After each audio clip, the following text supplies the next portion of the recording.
these truths to be self-evident. That all men are created equal.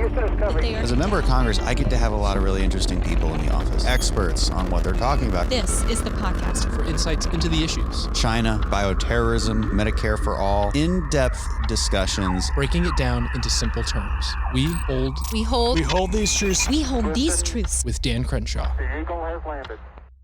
Mr. Attorney General, thank you for meeting with the task force. I thought it was a very productive conversation, focused on the right elements. I think one of the most interesting parts of the conversation is if Trump had won a second term, right, you as Attorney General, and one of the things you told us is that you think somebody's going to be the collective head of the effort against Mexican drug cartels that should reside in the Attorney General's office.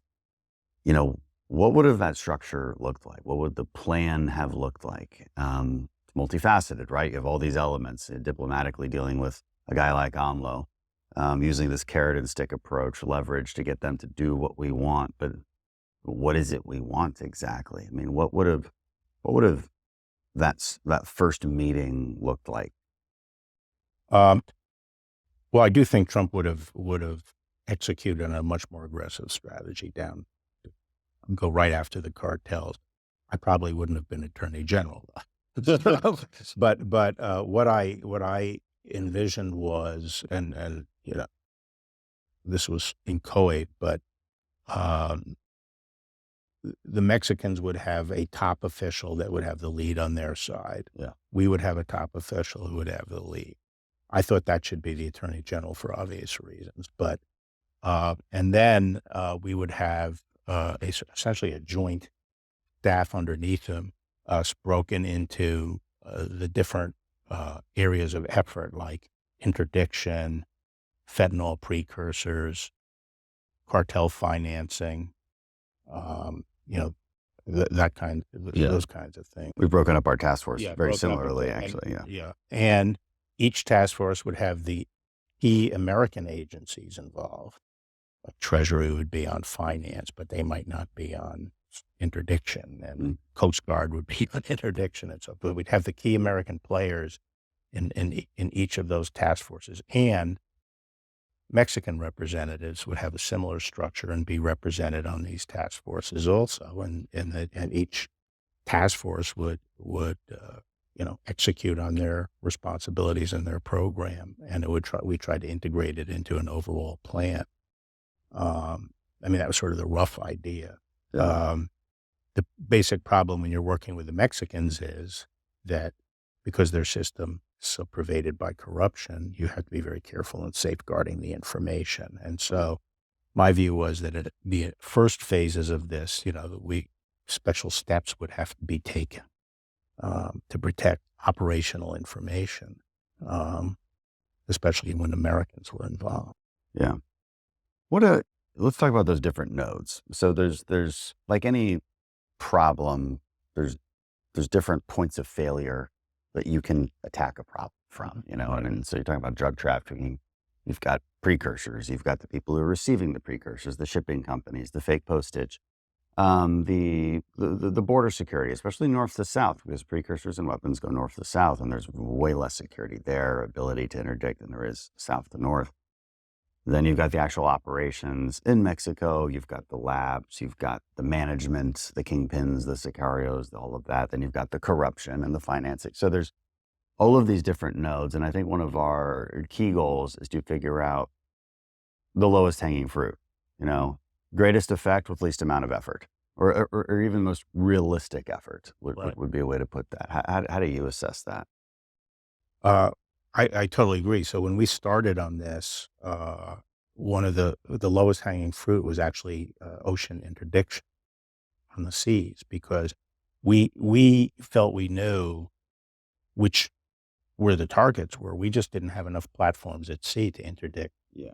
And there was a calculation that for every platform we put out there, we could be assured of so much. Mm-hmm. And we put out, I think, 6 naval frigates, and more platforms, including aerial, and we did make those seizures. So that was the lowest hanging fruit. And that's the way you have to approach any of these things. You go for the lowest hanging fruit. Yeah. But that doesn't mean you don't also tackle the real hard problems. And in those kind of interdictions, I mean, that's cocaine, right? That's Right. the bigger stuff. It's Yeah. not fentanyl. Right. And I'm not even sure it's still happening. There was and it was when what you're talking about, was that happening in the Caribbean or Pacific? Both. Coasts. Yeah. And what else? I kind of cut you off. What would be the next lowest hanging fruit but most effective? Well, drug labs are low hanging fruit because they're stationary. So meth is a huge problem. Everyone's focused on fentanyl, but of course fentanyl is now getting mixed in with the meth. Right. And half the country, meth is a serious problem, and it's not as dramatic because people don't die immediately. It's a slow death. But they're stationary, and we can detect them, Right. and we can eliminate them. Now, there's been some discussion of this.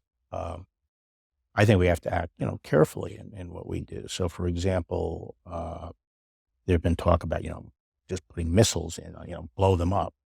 And I said, no, you can't do that because, you end up going in there and it's a laundry and you've killed, 35 Mexican women involved in a laundry business. So you have to have eyes that you have to put people in to make sure that it's a genuine target and deal responsibly with it. You just can't be sending bombs in. No cluster bombing Mexico. It's probably a good idea. No, that's true. But that's an example of something that we know where it is, Right. and we can deal with it. Right. You're going back to the same playbook we use against ISIS. And, and this gets kind of my next question on the FTO. The key question we want to answer on the task force is, do we really recommend that they be a terrorist designation or not? Now, I've come down as no on that in the past, but I'm also trying to start fresh with the task force as far as our findings go. You talked about a little bit in your remarks and how that was considered in 2020. And same problems you guys came up with are the same problems we come up with now, which is there's a couple of things to think about. One, what new box of tricks does it really give you? The designation? Yeah, that's a legal question. What? What new amazing tools do we just come up with just because they're terrorists now? Two, what does it do to our diplomatic relationship with Mexico? The answer to that is a lot, right? They get very uppity about this. They're very sensitive. They're the most sensitive, I think, ally that we deal with in Latin America. And there's maybe a long history and reasons for that. And then, the third question of that is, if there are some boxes of tricks that we get, some legal tools that we get by simply designating them, can we just pass laws here to give us the same tools without actually doing the designation? And I guess the fourth question is, are we rightly worried about the credible fear asylum case if people are escaping terrorist organizations? It no longer makes Mexico a safe third country for asylum. Well, I'm thinking the last first. That's going to be the argument anyway, whether we designate them or not. So I'm not sure we lose that much by designation. But I've said all along, you don't get that much additional authority that would really make a difference, except maybe politically putting pressure on some of the Mexican elites. Mm-hmm. And I think the real question is public education and signaling how we identify these groups. In other words, I do think that the real question is, do you treat them like a terrorist group, not whether you designate a terrorist group. And I think we should treat them as a terrorist group, and therefore sort of bring everything into alignment. At that point, you sort of say, well, why not designate them if you really believe that they are more of the nature of a terrorist? Mm-hmm. What was Pancho Villa? Was Pancho Villa a criminal? Yeah, he was a criminal. Was he a revolutionary? Maybe he was a revolutionary. What exactly? From the United States, yeah, but from the United States standpoint, when he comes in and kills, dozens of people in a peaceful American town, Mm-hmm. that's the time to treat it as For political purposes. send the military after. So I think we have to get our nomenclature right here, and I think the American people understand that this is not like dealing with the mafia at this point. Yeah, They're worse than the mafia, but they're different than ISIS, because they still operate as a business. They're susceptible to business incentives, whereas somebody like Al-Qaeda, ISIS, they're not susceptible to those kind of incentives, right? They like martyrdom. They're okay with martyrdom. Yeah, although the Holisto people are a little bit more on the they are on the violence crazy side, and intimidation side of things than the Sinaloa cartel. So they come in, you have everything from MS-13, which sometimes does work with the cartels. They're like a death cult. I mean, there is a weird religious overtone to it. Yeah. And then, Holisto is wilder and a little bit more committed to violence and intimidation than Sinaloa. But there are differences, but there are also similarities in the use of terror, essentially, to cow the populace and control the government. Right. They certainly go in that direction. So, more of a legal question. So, if we have intelligence or say a case, however we gather the information for that case, and it's on a governor of one of these, it's governor of Sinaloa, let's say, and it's a really strong case for bribery, corruption, right in bed with the cartels. Again, are there legal limitations to how we can deal with that? And let's say there is a nexus to breaking U.S. law because he's directly involved in trafficking drugs into the United States. This is related to the FTO designation because does that specifically give us the ability to say sanction that person's assets, or can we do that anyway? Well, no, I think there are additional sanctions and more pinpointed sanctions on individuals we can do under the designation. But there's sort of two problems. One is where are you going to prosecute a case, in Mexico or the United States? In the United States, there are limits because of the rules, constitutional rules and rules of evidence and other things where you have to disclose information to the defense. And I think in many of these drug kingpin cases, it could involve sensitive information about sources, and people cooperating with us and so forth that we're not going to want to disclose. But absent those kinds of considerations, we can build cases and prosecute people. But one of the fundamental issues with Mexico is that, we have 160,000 people in federal prison in the United States. Now, what are we going to do? We're going to take everyone involved in drug trafficking in Mexico and bring them up, prosecute them in the United States and put them in federal prison. That doesn't make much sense. The Mexican system is completely dysfunctional. They don't have the capacity to do it. Their system is a joke. And so law enforcement in their country is non-existent, essentially. Pretty close to it. Well, I guess my question is, okay, just, we sanction individuals often, whether Russians, Chinese, et cetera. Is it a matter of political will to say, once we have some sort of evidence at the executive level, to freeze their assets and send a message that way to a literal government? If it's not something we've done that I'm aware of.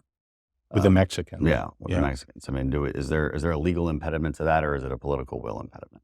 I think it's a political will impediment, but in some cases it may also be the evidence isn't firm enough because we don't have the cooperation of the Mexicans. Right.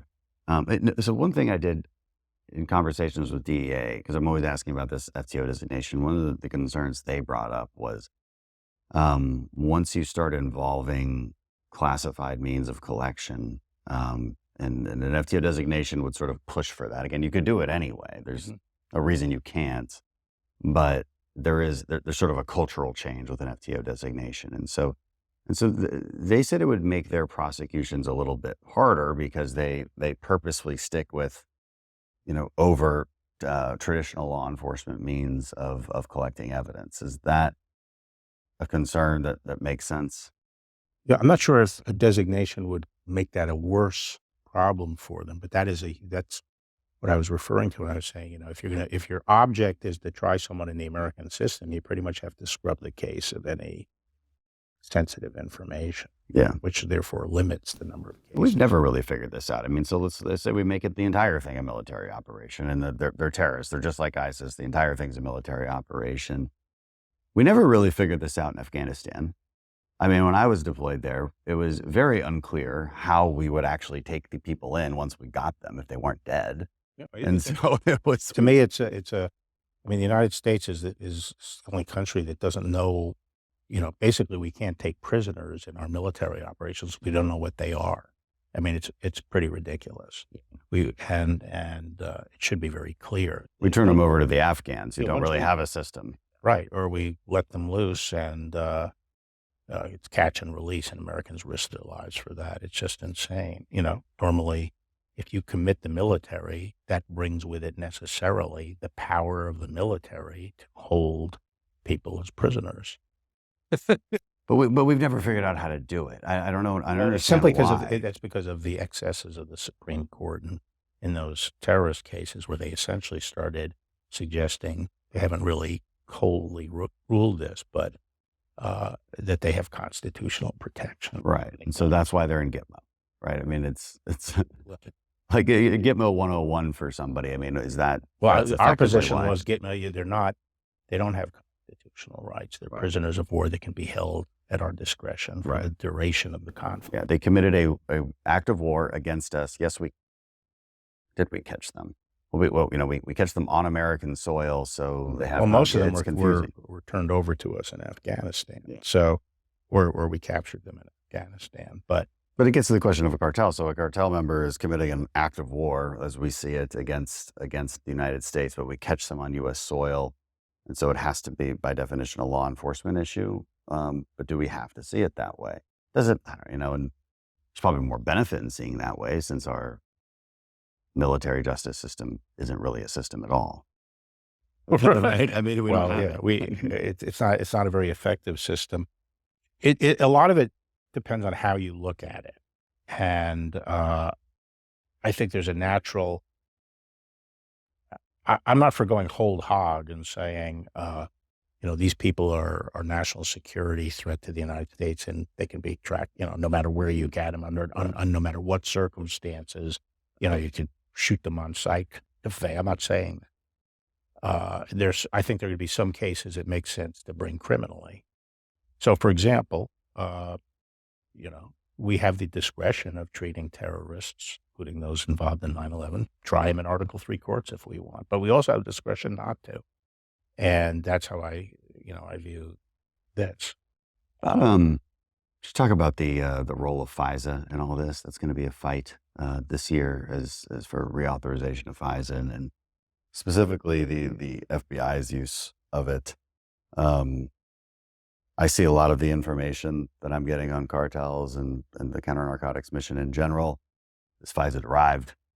A lot of the great information we get on everything is FISA derived, and so that's going to be a bigger question from your perspective at DOJ. How do you see this upcoming fight, and how important is it for our fight against the cartels? Well, I for as you say, I think not massive, but critical amount of intelligence in the anti-terrorism field and the narcotics field and so forth is derived from FISA 702. And I think that the abuses are exaggerated and can be dealt with by appropriate measures without throwing the baby out with the bathwater. I think it would be insane to do it. And I think they're just people, they're just constitutionally unwilling to accept that the government, that the public has the right to surveil once there's probable cause, and they're against any kind of surveillance, and also that the limits of Fourth Amendment protections, don't necessarily apply to foreign communication. Mm-hmm. Yeah, I think a lot of people make a lot of comments that I think they just don't quite understand what's happening. What do you make of the kind of the way the FBI has handled it publicly? Everything's centered on the FBI with the FISA controversy. It's no other agency really is, and that makes sense because FBI is the only law enforcement agency that's looking at Americans. And so by definition, they're going to sometimes search for Americans and query the system. What do you make of the public relations, I guess? Well, I think the public relations have been sort of muffed. They're muffed generally at the Department of Justice for a number of reasons. People are much too restrictive in what they say. Yeah. And That's my totally. And they hide behind the fact that, we can't get into this, we can't get, and there's a pending thing and so forth. Well, it's like, well, then give us a hypothetical. Yeah. Well, I just think, the Attorney General, therefore the Director, have a lot of discretion in what they say publicly. And I think sometimes the public interest requires them to lean forward more and be more forthcoming. Their own interest would require that because, I'm terrified of FISA not getting reauthorized. Yeah. I see from my position everything we get from FISA. Yeah. And it's terrifying that it wouldn't be reauthorized. We do have to come up with some satisfactory changes to it, specifically with how the FBI queries. Sure. I think that's what drives everybody crazy. And the other thing is, just the PR standpoint, the way they package that is they created these huge sounding numbers by counting various things that, were not really multiple. Right. And nobody knows what those numbers mean now. Yeah. I know what those numbers mean, but they're only telling a very select few people what they mean. And our ask to them has been, you need to declassify and explain this stuff. You need to get out of this mode that you're in, this like hyper defensive law enforcement mode, and be a public relations person for once. Right. If they don't lean forward and make their case publicly, they're going to lose it. And I just think it's just they're their own worst enemy in that respect.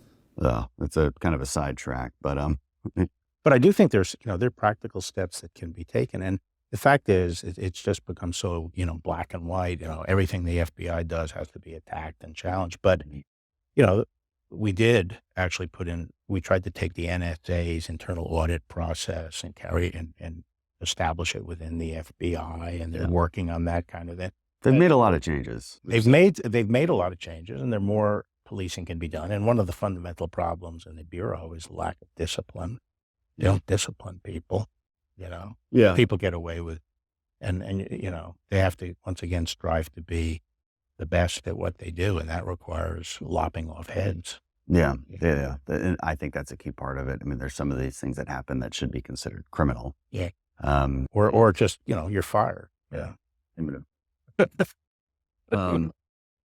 to AMLO, you said you had gone down and actually met with the president of Mexico, AMLO, President Obrador. So I've never met him.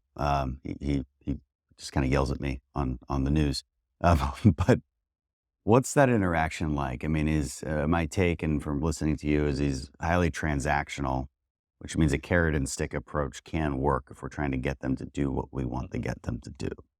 Right. I think, he struck me as somewhat of a fuzzy-headed sort of 1960 left-wing guy with sort of odd notions, and that the root causes of violence in Mexico and the drug problem are poverty, and that we can address poverty, which of course we've been trying to address for just solve poverty. Why didn't I think of that? years. Yeah, just not have poverty. And that meanwhile, I had to explain to him, you got to be able to chew bubble gum and walk at the same time. You have to do, no one's saying you shouldn't address, social inequities, but you can't let the blood run on the streets, and that requires cracking down on these people. But at first I thought it was just these fuzzy notions, but I do think that he's a very cunning and calculating guy, and I think he generally does not like the United States, and and part of his populist appeal is banging on the United States, Right. And I do think that his idea is that he's going to reduce violence in Mexico by giving the cartels sort of free rein on trafficking to the United States. I think that's his play. What do you think? I spent a lot of time in the last couple of weeks on Spanish interviews trying to deliver a message to, directly to him, which is, we're your biggest ally. I have no interest in anything but a better Mexico. Right. So we always start with that. I'm also disabused of this absurd notion that just because we pass an AUMF doesn't mean we're invading Mexico. And it's a frustrating conversation because like the far left Democrats who attack me for that, they know better. Maybe they don't. I don't know. Maybe they're really that stupid. AMLO should know better, right? That's not the goal. What I tell people, I try to explain, an AUMF is the first legal step you need to take to even have a military, cooperation with the Mexican military. I mean, we can train them, we can do things right now, but if we want to go on an actual operation, if we want to have an AC-130 gunship providing close air support to the Mexicans while they're doing an op, because they're surrounded by sicarios, which is exactly what happened on the Ovidio raid. They would have also, they wouldn't have had the casualties they had if they had simple, easy to deliver U.S. close air support. Right? Very simple things. We can't just give that to them right now. I mean, maybe the president could argue some War Powers Act. That's up your alley on how you would advise that. But it'd be really nice for an AUMF and just intelligence, just communications intelligence, other kinds of intelligence you collect from aerial platforms. We could provide a lot of help, but also they have the security issue, so it would have to be carefully managed. One of the problems with them is they are very accepting of the quiet help. My problem with quiet help is that nobody knows about the quiet help, including the cartels. Right? They might feel some pressure because maybe they're getting targeted a little bit more than they were before, but they don't know why. How important do you think it is? Do you agree with my assessment? I guess that there's an element of overt action against them that is important, even if it's just political rhetoric that's agreed upon by Mexico and the United States. Say in the form of a past AUMF, that it is simply used as a deterrent. Because I have seen cartels change behavior if they get the sense that they've drawn too much attention. Mm-hmm. I do think letting them know that enough is enough, and the Mexicans and the United States are both joined at the hip in pursuing them. I think that would have a big effect right away on their behavior. I don't understand the problem is they will invoke sovereignty and, we don't want to acknowledge that we're getting help because of our sovereignty and so forth, but they're perfectly willing to cede sovereignty to the cartels. Yeah, that's a good point. It's ridiculous. It's a good counterpoint. Sure. I mean, I think a low estimate is maybe 20% of the Mexican territories or call it government institutions held by cartels. Another assessment would be more than half of the states are completely controlled by the cartels. Entire cities are. I mean, it's highly integrated into the culture to a point where you're not sure how to unstrangle it. Right. And it's probably the biggest part of this problem and the hardest part of it to solve, which is why I always go back to what is our ability to sanction? What is our ability to remove assets from the people really in charge? And whether it's a political will issue or a legal issue. But that to me has to be a precursor. The pressure has to be a precursor to allowing us to operate directly there with them, rather than you guys get on top of this problem. I think that even if they had the strongest incentive and motivation and, wanted to go after them, they don't have the capacity to do it. No, they don't. They have a few special units that do. But they're the ones, but like I said before, that this operation is a perfect example.